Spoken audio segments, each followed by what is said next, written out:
চশমা museum, a house of world class, জলট্যাক মোড়, বহরমপুর মডার্ন হোটেলের সামনে। বহরমপুরে কংগ্রেসের জয় হিন্দ শোভাযাত্রা। ভারতীয় সেনাবাহিনীর বীর পরাক্রমীদের কুর্নিশ জানিয়ে আজ মুর্শিদাবাদের বহরমপুরের কংগ্রেস পার্টি অফিসের সামনে থেকে একটি বিশাল জয় হিন্দ শোভাযাত্রা বার করা হয়। এই জয় হিন্দ শোভাযাত্রায় কংগ্রেসের ওয়ার্কিং কমিটির সদস্য অধীর রঞ্জন চৌধুরী নেতৃত্ব দেন।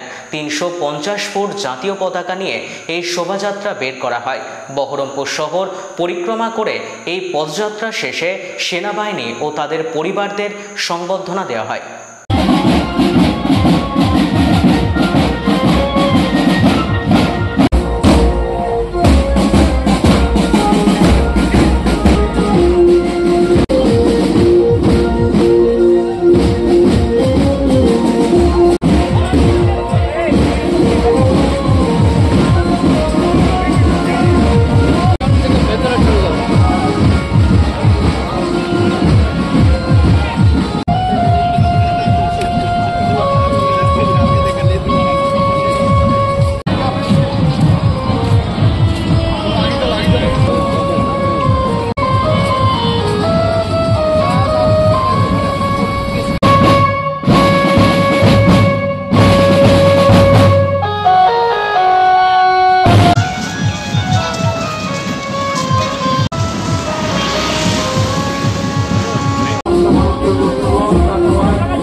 ভারতবর্ষের সামরিক বাহিনীর প্রতি আমাদের শ্রদ্ধা, তাদের প্রতি সম্মান, তাদের আত্মত্যাগকে স্মরণে রেখে আমরা আজ জয় হিন্দ যাত্রা এখানে করছি এবং এই জয় হিন্দ যাত্রার পরিসমাপ্তিতে আমরা সেনাবাহিনীর যারা কর্তা ব্যক্তি, যাদের সঙ্গে আমাদের পরিচয় আছে, যারা এই জেলার বা তার পাশের জেলার, তাদেরকে আমন্ত্রণ জানিয়েছি, তাদেরকে আমরা সম্মানিত করতে চাই।